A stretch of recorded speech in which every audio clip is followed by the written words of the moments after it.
अहोई अष्टमी पर बिल्कुल भी ना करें ये गलती।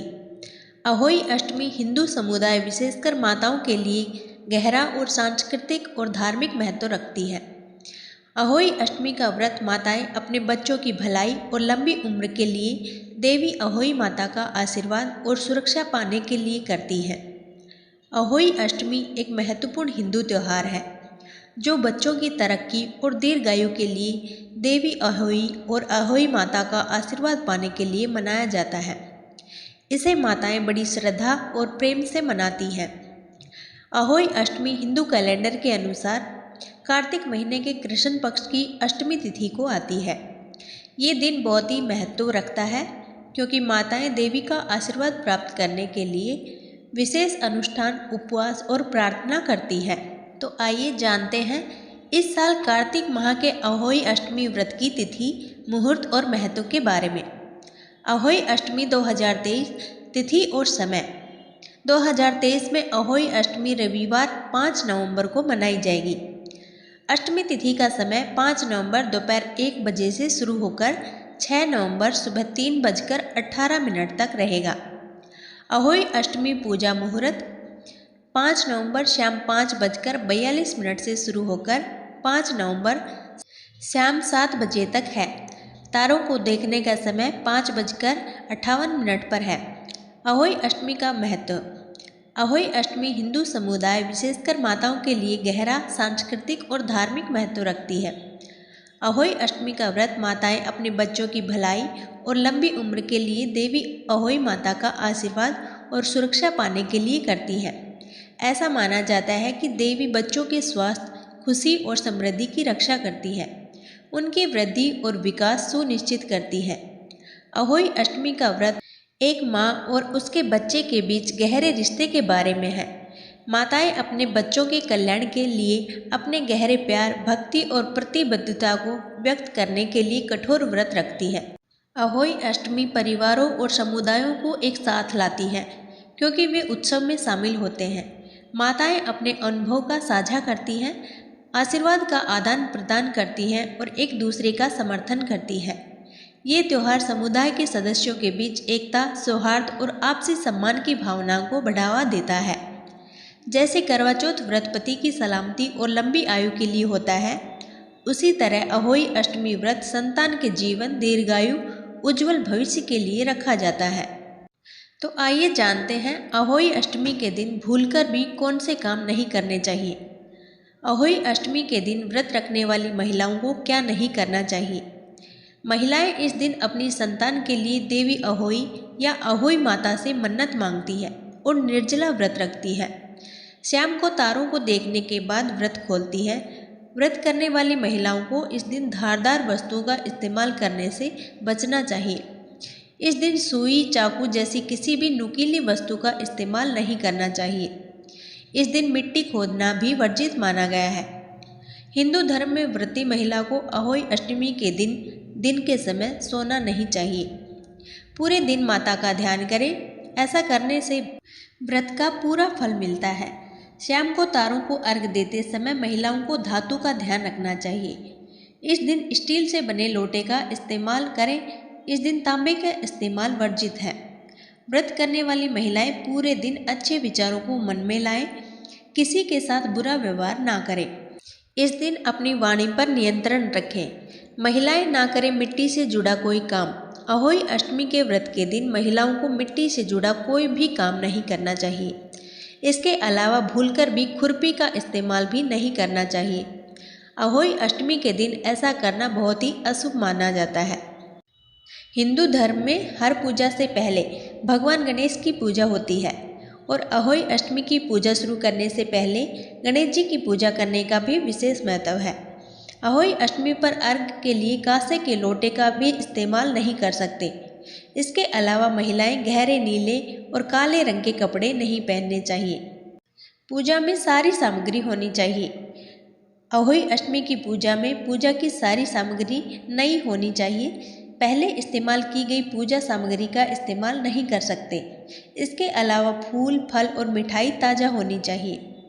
खाना बनाने में नहीं इस्तेमाल करें ये चीज़ें। अहोई अष्टमी के व्रत के दिन खाना बनाने में प्याज, लहसुन और तेल आदि का इस्तेमाल नहीं करें। आपने गौर किया होगा कि किसी भी प्रसाद में लहसुन और प्याज नहीं डाला जाता है।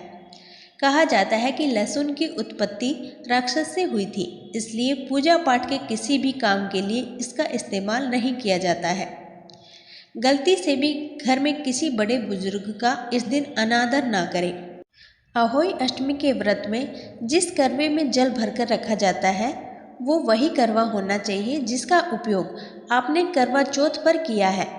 पूजा में मुरझाए फूल या इस्तेमाल हो चुके फल और मिठाई का प्रयोग दोबारा ना करें। अहोई अष्टमी के व्रत में खान पान का विशेष ध्यान रखें। व्रत करने वाली महिलाएं निर्जला उपवास करें और घर के अन्य सदस्यों के लिए प्याज या लहसुन वाला खाना भी ना बनाएं। हो सके तो इस दिन सात्विक भोजन का ही सेवन करें। अहोई अष्टमी के व्रत के दिन भूलकर भी मांस मदिरा का सेवन ना करें। अहोई देवी का व्रत रखने से एक दिन पूर्व तामसिक भोजन जैसे मांस, मदिरा, प्याज, लहसुन आदि का सेवन कतई ना करें। माना जाता है कि तामसिक भोजन से मन में नेगेटिव विचार आते हैं। ऐसे में व्रत से पहले हमेशा सात्विक यानी सादा भोजन ही करना चाहिए। वेद शास्त्रों में इस बात का उल्लेख किया गया है कि सात्विक भोजन से मन, वचन और कर्म में शुद्धता आती है। इस संबंध में कहा जाता है कि जैसा अन्न वैसा मन। इसका मतलब ये है कि जैसा आप भोजन करोगे वैसे ही आपके विचार होंगे। ये व्रत महिलाएं अपने बच्चों के लिए रखती हैं, इसलिए इस दिन बच्चों को बिल्कुल भी नहीं डांटना चाहिए। ऐसा माना जाता है कि इस दिन राधा कुंड में जो भी कोई निसंतान दंपत्ति अहोई अष्टमी के दिन स्नान करता है उसे संतान की प्राप्ति अवश्य होती है। राधा कुंड में स्नान आधी रात के समय यानी निशिता के समय किए जाने की मान्यता है। अहोई अष्टमी के दिन आधी रात के दौरान राधा कुंड में स्नान शुरू होता है और ये रात भर चलता है। स्नान के बाद राधा कुंड पर कच्चा सफ़ेद कद्दू यानी पेठा चढ़ाते हैं।